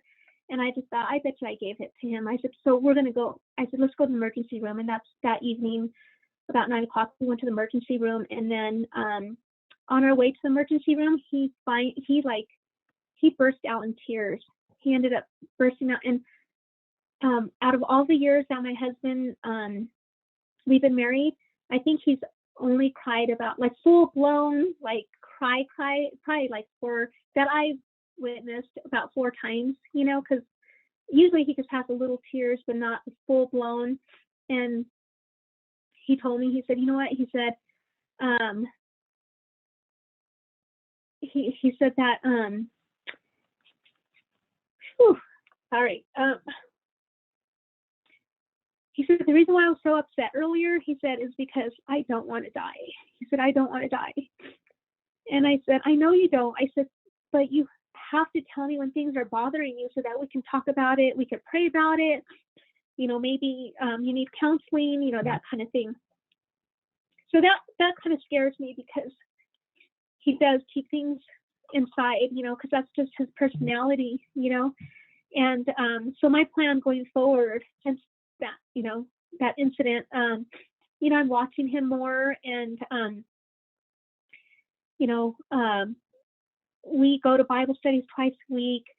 We have our Bible study, group, pray for him. And we're just going to keep watching him. And if he needs to see a counselor, I'm going to make him an appointment. It's probably going to be hard for me to get him in, but we're really close. And if I make the appointment, he'll go, So, the past couple of weeks, he seems to be better, back to his cheerful, happy self. I think trying this trial or experiment that the doctor has him on, I think that kind of gave him, a little bit of hope that his lungs are going to get better. I think he really was disappointed because he has a Harley, and the doctor told him that he can't ride it. He said, just give it some time, give it time. And going from, working in the oil fields, traveling everywhere, spending so much time with the family, riding our bike because we can't do anything else during, this pandemic. Riding our bike was a way to just get away, and now we don't have that anymore. So I think all of this has just really been discouraging, but I feel like he's getting hopeful because of this medication and us being so involved with our both of our groups, because one group is some old friends from our church. The second Bible study group are our cousins, and like he loves them, and they're just very funny. So we have a good time in both of our Bible study groups. So I think he's getting to a better place. I just wished he would have shared with me what he was worried about, and that way we could have talked about it and that kind of thing. But I did tell the kids, talk to Dad, ask him questions, see how he's doing. And like I said, we talk to our kids every day. Like, I don't know if that's the norm for other people, but for us, it's a normal thing, But I told him, I said, don't let him fool you guys when he's being cheerful. Just kind of watch him for the quiet times where he's just not his normal self, and we'll just all work as a family and get through this, Yeah, of course. And thank you so much, Dianna, for sharing that. I know it must be incredibly difficult, and I'm so happy that, he got through the worst part of it. And although things are still difficult now, that he's persevering through it. And kind of sticking with that topic of, the mental impact and the not only the physical impact that COVID brought along to your family, but the mental impact as well. For you personally, how do you keep up your morale, and how do you check in with yourself and try and keep yourself positive during this time? What have you done to try and deal with it, the mental impact of it all, and to try and stay strong yourself? That's a really good question. I do have to be really careful. I'm a workaholic. I think my work has always taken me into like a different world where I just forget about everything and I just totally focus on work, So I do have to be careful. I think taking my classes also takes me into another world where I just forget about all my problems, because I enjoy learning, and I enjoy reading. So with those two things, I do have to be careful, because it does give me just kind of a, I just forget about all my problems because I'm focused on those two things or whatever. But I also think that spending a lot of time with my family, helps me get through. We're really close. It's so hard, it's so hard with this pandemic. But we do have, and I'm being honest, we do have our gatherings, we do see each other. I'm constantly making my husband wear his mask. Half my family, they're getting they got their vaccinations. The other half don't want to do it, and we're not judging either, because I still haven't gotten mine. But I feel like being around the family kind of helps me forget too about this whole pandemic, and I think it helps both my husband and I to forget about what he's going through, just spending time with each other, the family, like, we're getting ready to move. We go visit our new house every so often. Him and I will go take little trips here and there, in the car and stuff. And he's able to drive. A couple of weeks ago, his occupational therapist gave him the okay to drive. So he's been driving. He has a truck. He loves driving his truck. He's been doing just little activities with my sons, going places and stuff. So I think that kind of that helps me cope, just knowing that he's okay. Like right now, I know he's in good hands. He's with one of my sons. He's out enjoying this beautiful weather, so that makes me feel good. but you're right. I do have to check myself every so often, and like I'll sit, and then you know how you could tell like when like you're okay, my inner soul is sad, like I don't know if you know that, how to feel that, but like and I'll literally in my head I'll say, okay, am I well with my soul? And there's even a song about that, and then I'll like sit there and kind of like try to feel like, and sometimes I feel, I feel kind of sad. Ooh, let me start, I'll start praying, or like I said earlier, like I self-talk all the time, or positive self-talk. I totally, I'm a believer of self-talk or positive self-talk. So I'll say stuff like to myself, I'm happy. Today's a beautiful day,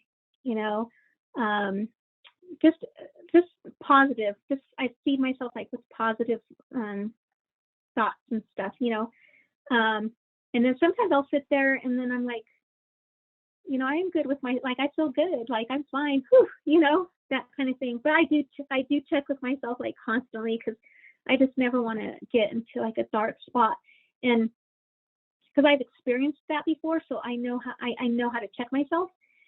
With people like my husband who have never been in a dark spot or dark place in their life, I think for them it's really hard. So that's why I'm like constantly checking on my husband now. Now after that little episode, like I'm like, oh boy, like, and like I said earlier, like way back when he was in the hospital, when I asked the chaplain, I asked because from experience, like, oh, is this gonna get him depressed? What is this gonna do to him mentally, or emotionally, So I'm aware of that. So that's why I asked her. But I don't know how people who have always been the happy-go-lucky, never had anxiety or depression and stuff, like how, what happens to them, like, so it was kind of hard looking at my husband, who's always cheerful. Like, how do I tell? Because me, like, I think my friends can tell, like, because I'll just withdraw and I'm quiet. Okay, something's wrong with her, and they check on me. Are you okay? Yeah, I'm just having a bad day. But with my husband, like, how do you check somebody who's always happy? So I think you do have to keep like a closer eye on them. But yeah, as far as myself, yeah, I'm constantly checking myself and making sure that I'm in a good place, mentally and emotionally. I've raised 5 kids, so I'm that natural caretaker. And with my husband, I was happy to help him. I was happy, and hopefully most wives would, be happy to help their husbands in this kind of predicament. But I married him for better or worse, in sickness and health, and I took that vow seriously. So I was going to be there, and I'm going to continue being with him, no matter what. So Right, of course. And throughout this interview, you've said you've always had an incredibly close bond with your children and as a family, and that's something that keeps you going. Do you think that going through this experience, as difficult as it was, do you think that in some ways it brought you even closer with one another, or it made you appreciate, your family even more? Kind of, what's your experience with that? excuse me. Yeah, I feel that even though we were close, it did bring us closer, because I got to see, because for the most part, we haven't really had,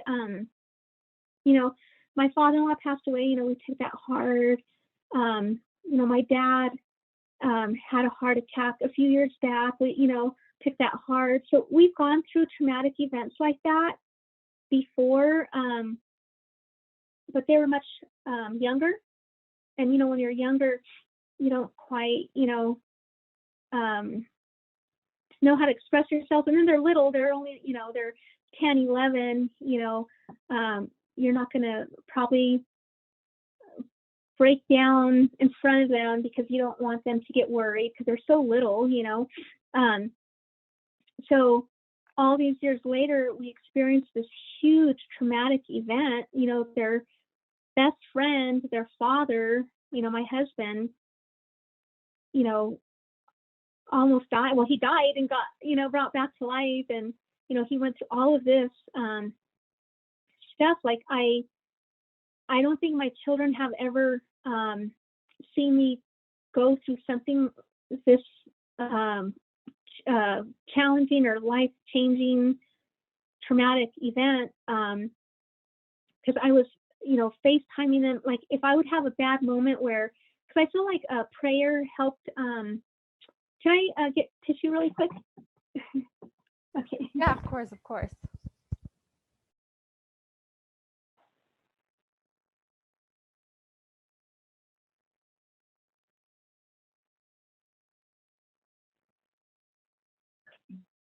Sorry. I should have had Kleenex knowing how I get.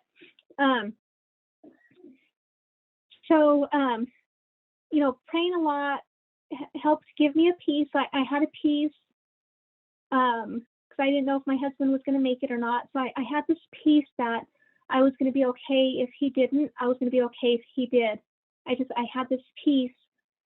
But there was times when, I don't know, I would just all of a sudden out of nowhere, I would break down. So I would, we have a group chat. So I had a group chat with my brother and sister-in-laws. I had a group chat with my brothers, and then I had a group chat with my children. So the group chat with my children was on instant messenger, so that way we could see each other. So whenever I would have a breakdown, I would, call them on the instant messenger. And, if they were working, they wouldn't answer, and that was fine. But whoever would answer would see me bawling my eyes out, having a breakdown on my knees, like just, not like the strong mom that they're normally used to, you know what I mean? So I let them see my, I guess, vulnerable side, I guess my weak side, that they had never seen before, because, when you're younger, you don't want to do that in front of your kids because, they'll get really upset and that kind of thing. But now as adults, I was like, I just showed them like everything, and just, I was so honest with them, like, oh my gosh, what if he dies? What am I going to do? Like, somebody help me, and just in agony. I was like crying in agony. And so I think that made us even bond even closer than the bond we already had. And then on the other side of it too, they would call me breaking down. And then my daughter, my boys, I'm a crybaby. Like, I'll watch a movie and start crying, like a sad movie. Yeah. I see somebody else crying and I'll start crying. And, my daughter's really strong, and my boys, they hardly cry in front of people, I guess. But my daughter, she's very strong. She reminds me of my mom, but she's not a crier. But to see her cry, see my boys cry, and, and express themselves to me. And, I have, like I said, I have the 4 boys. They're all really strong boys. But I have one son in particular who, he's, how do I describe him? He's the one that actually just walked into the room on accident. He's very, very strong-minded, and me and him, like, we're so much alike because we're very passionate. We're very loyal people. Like, him and I, like, will bump heads a lot. Him and his dad used to bump heads a lot, and I I don't want to call him like our difficult child, but he was just very, I don't even know how to describe him, because he's very, yes, headstrong, very compassionate too, but very headstrong and kind of rebellious growing up, but he broke down, and then I would break down, and then I don't know, we just, we got close, like I said, we're close, but we just even got closer, and it just felt good that we could all just support each other, and I guess be vulnerable with, amongst our little group, and just not hide our feelings, not, because some families, I think, they don't want to hurt each other, so they go into, they go have their breakdowns by themselves, or, that kind of thing. We had our breakdowns in front of each other. And like I said, we've never experienced something this traumatic. So I think I don't think we ever realized, or what would we do if that ever happened. Now we know that we're going to be there for each other no matter what. And I think, even though, like I said, my children spend a lot of time with each other too, because they play sports together, they, go out to eat together. My daughter babysits for her brothers and for their kids, and so they're already close, but now I feel like they're even closer, and we kept our group chat, on text too, so now we're constantly chatting each other and stuff, and I'll give them updates about their dad, and then I asked them, do you want dad to try this experiment or whatever, and they're like, yeah, go for it. One son was like, well, how about if he starts eating differently, and let's start with the diet first, and because he's into organic foods and that kind of thing. So but we're going to take his advice. We're going to, because I like to eat healthy. My husband never did, but I'm trying to teach him, so, but he's been eating a lot better. Yeah, a lot better. So yeah, so anyway, so yeah, I think we've all gotten just that extra close, Yeah, of course. And to be able to have, one another to lean on, definitely. And then, going off of that, having gone through this really traumatic and difficult experience as a family, having to go through those months where things got incredibly difficult, because of the pandemic and because of COVID-19, and not being able to see your husband in the hospital, and, the restrictions and all of that, in conjunction with one another. Speaking from personal experience, what's something that you would like to tell people concerning COVID-19, or the pandemic in general? What's something that you'd like people to know, having gone through something like this?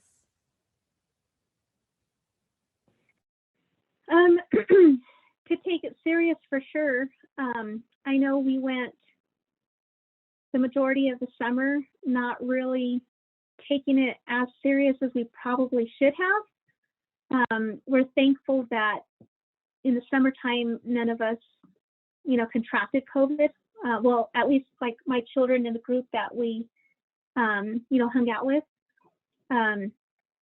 We probably should have been more careful, but I mean, thankful that nothing happened. Come the fall, we definitely should have taken it more serious, because you're enclosed, you're not outside. I don't know if being outside makes it better. For some reason, I feel like being outside does make it better. I feel like the germs fly, have more more space to flow around, I guess. I don't know, but and then being in close quarters, I feel like there's just more germs, but yeah, I guess I would tell people to take it more serious. I feel as the months have, and this pandemic has progressed, and that kind of thing, I feel like now more people are taking it serious, and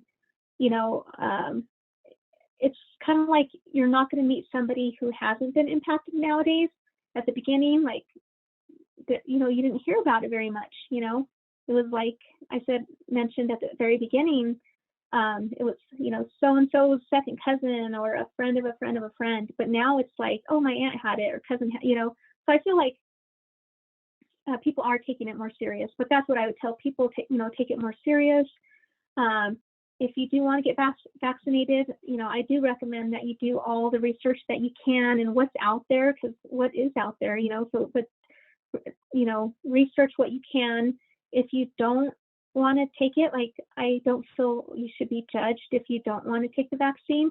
But again, I would, do as much research as you possibly can. If, you choose not to take it, fine.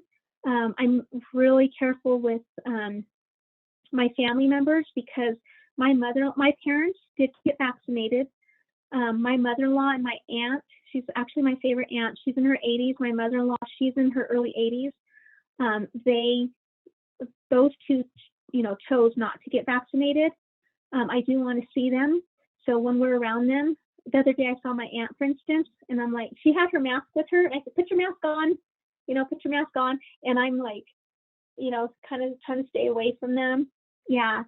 So, I would recommend, if you're not going to get vaccinated, just to be extra careful, because even if you are vaccinated, I still think that you should be careful, but yeah, that's what I would tell people. Just keep it, just be more careful, do your research. If you do end up contracting it, just, take care of yourself, take it serious. Don't wait to the last minute, to go to the hospital. Yeah, that's pretty much what I would say. Right.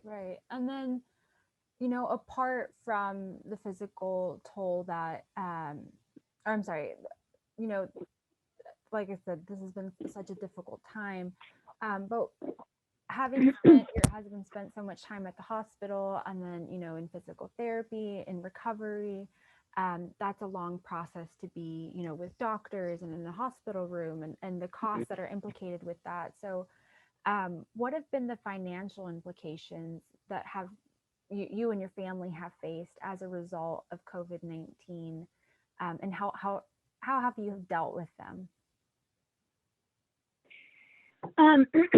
Thankfully, I had really good insurance, so that really helped. Our doctor bills for this year, I haven't even looked at the total, because they're piling up again.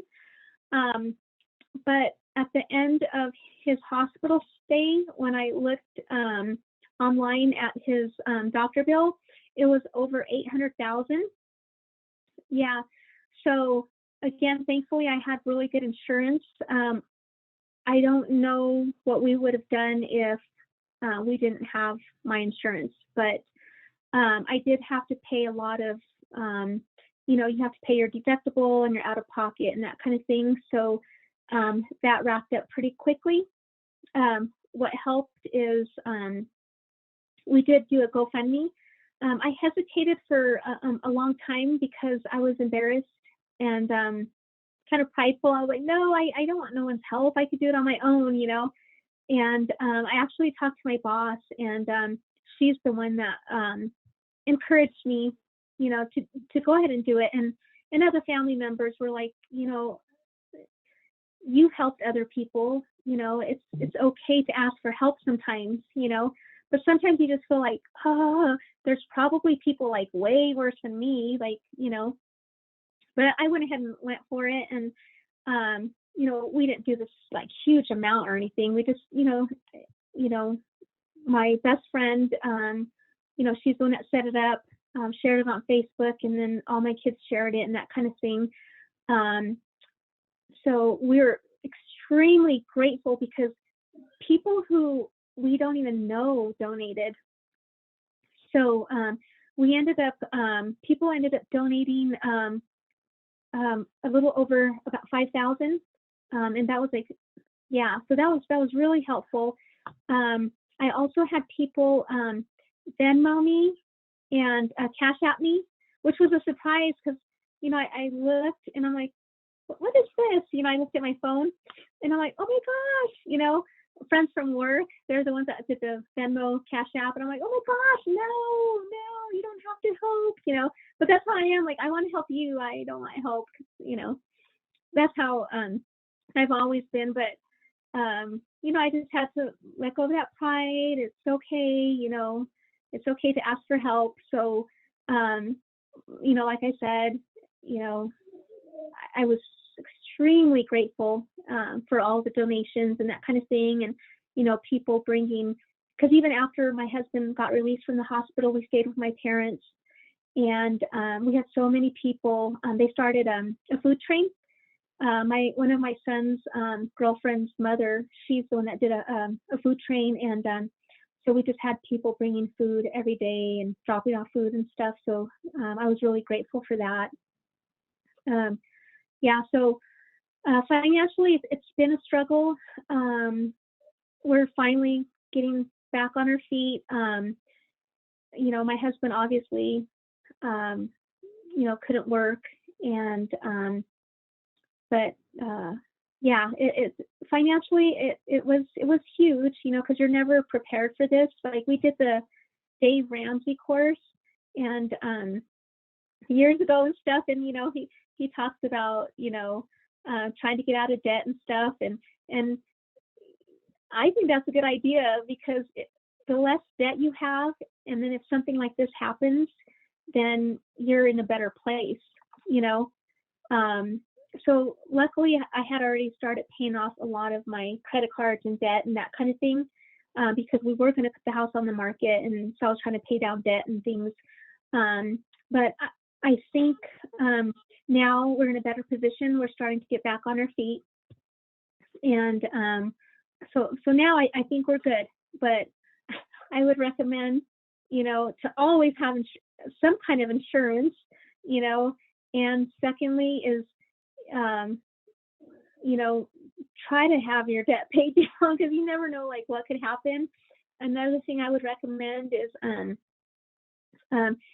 getting either a will or a power of attorney, because I needed my husband to sign some paperwork while he was in the hospital. He was intubated, and I needed him to, sign something. And I told this person, I said, my husband's intubated, I can't have him sign that. And he said, well, why don't you get an emergency power of attorney? And I'm like, you can do that through the courts. And I'm like, oh my gosh, like, I'm already going through all of this stuff.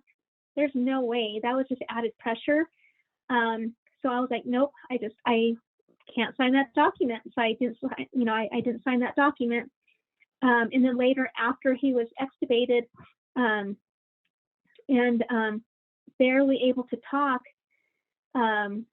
again, I had to sign paperwork, and so did he. But they said that they didn't think he was,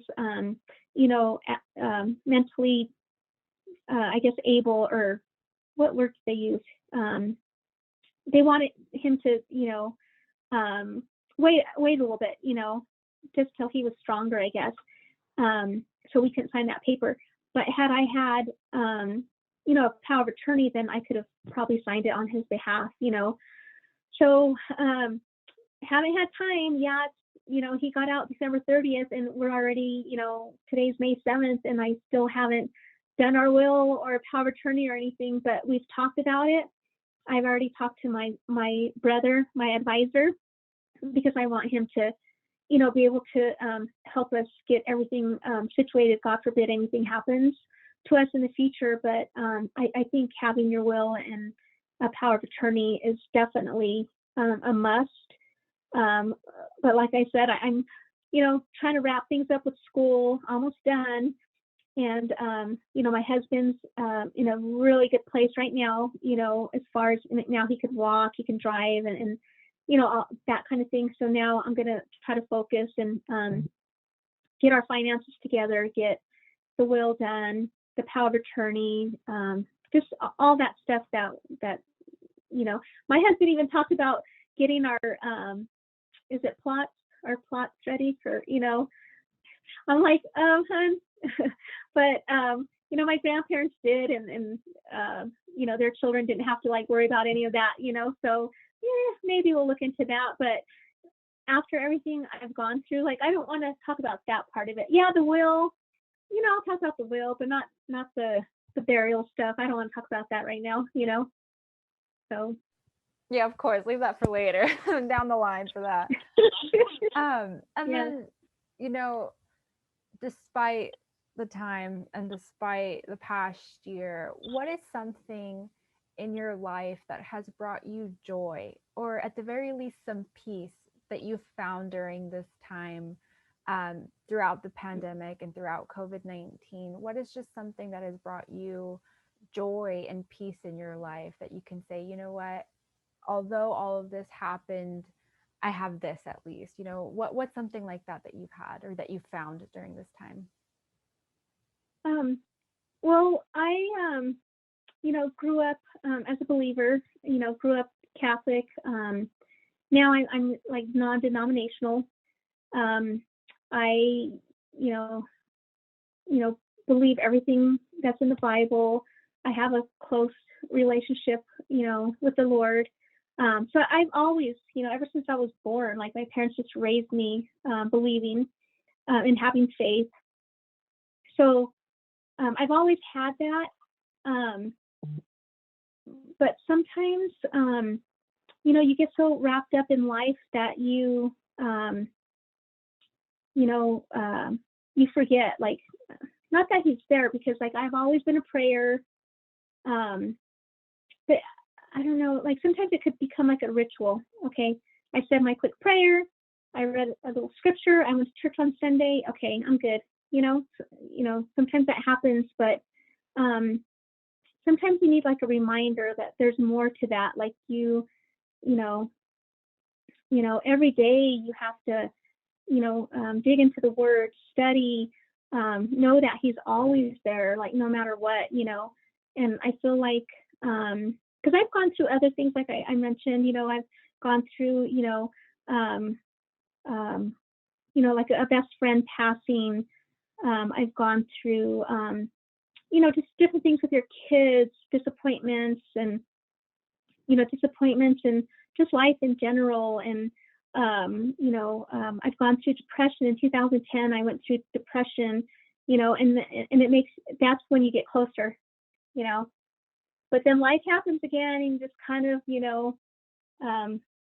not really stray, because you're still connected, because you're still going to church and stuff. But what I found this time around is I don't ever want to stray. I don't ever want to lose that closeness with God again. So like I mentioned earlier, my husband and I, we go to our Bible studies. We go to two. We go to one on Thursday, one on Friday, and we just want to get close to God again and stay there. We don't want to we don't want things to become like a ritual. We want that close relationship again with him, and just know that he's there with us constantly. So I think that's what, and I mentioned to you earlier that I did have a peace. I had just this peace, like everything was going to be okay, but that brought me a lot of comfort. And then now that we're post all of this experience, I feel that just this closeness, that, because I still feel at peace, like almost every day. Like we talked about checking ourselves. When I check myself, like I'm still happy, like even though like we went to this tournament, I'm still happy. I still have that peace. So I'm good. But I think that that's what brought me joy, is just knowing that he's real, because honestly, no one can explain how my husband, like why he's here. Like the doctor told us, on the 28th, he said only 5% of these patients who are intubated and went through everything, because he not only was intubated because he went into cardiac arrest, and not just once, he went through cardiac arrest twice. He had sepsis. He had something with his kidneys. He had the double pneumonia. like he had just all these different things, and he had something with his stomach too. I can't remember what they called that. So he, like, anything that could go wrong went wrong, but then it went right too, you know. So yeah, so he's these doctors just cannot explain, like, why him. He, you know, like, he overcame a lot, and they just can't explain it other than he's a miracle. So I feel that right there, like, proves that there is a God, and that he is right there when you call for him, you know. And so I think that gave me comfort, and it still gives me comfort, because even though my husband had that little, I don't want to call it an episode, but like that, just that little, I don't know, that like a breakdown. And, you know, I told him, I said, God didn't get you this far, you know, to not get you further. You know, I said, everything's going to be fine. Like, a year from now, if I, you know, ever talk to you again, like, I want to be able to say, hey, my husband's back at work, you know, and we're back to normal. We're riding his Harley Davidson, you know. And that's, I have faith in that. I have faith that that's going to be what happens next, is that he's going to be totally healed, you know. Yeah, of course, and keeping, you know, those positive mindsets, and just that belief to keep you going forward. And then this is just a quick question to kind of answer something that came up earlier. So when you got your COVID test, did you end up getting testing positive, or did it come back negative, or what were the results from that? I did test positive, and but like I said, that day, that Sunday, you know, I felt warm, I felt vertigo, I felt nauseated, but I mean, I was fine. I felt a little tired, and then I had just a little bit of like chest congestion, not bad, you know. And then I do have allergies, so at that, you know, I didn't know if it was maybe allergies. And then as far as the fatigue, I didn't know if it was fatigue from staying up late at night, waking up early because of my husband, you know. So, but I think technically, I think the only way I would have noticed I had COVID is I did lose my sense of taste and smell.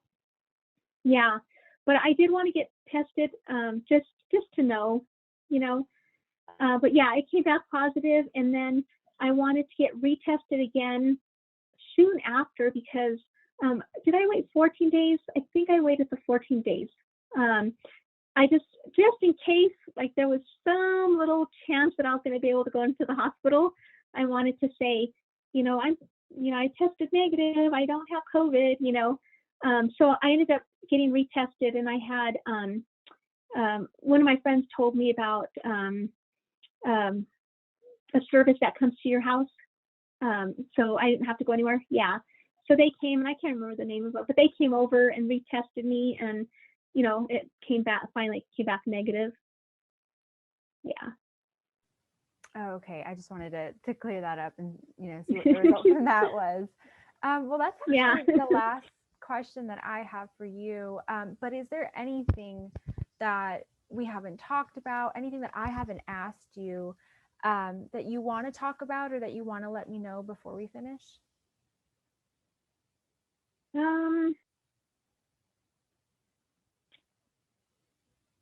I think the only comment is, and it's obviously because I don't live in, you know, Texas, I live here in Colorado. I think it would be nice to maybe, because, like, if it wasn't for my husband and myself, you know, staying here with my parents until our house is completed,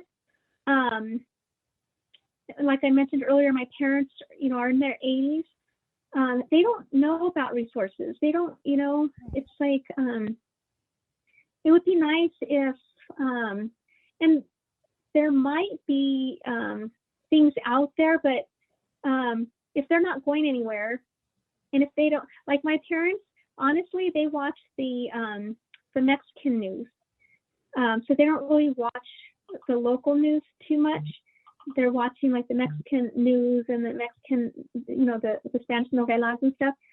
But like maybe more like flyers, maybe mailers, like something that says, here's the resource. Here, you can go here to get your COVID shot, or not shot, tested. You can go here to get tested, or you could go here to get your shot.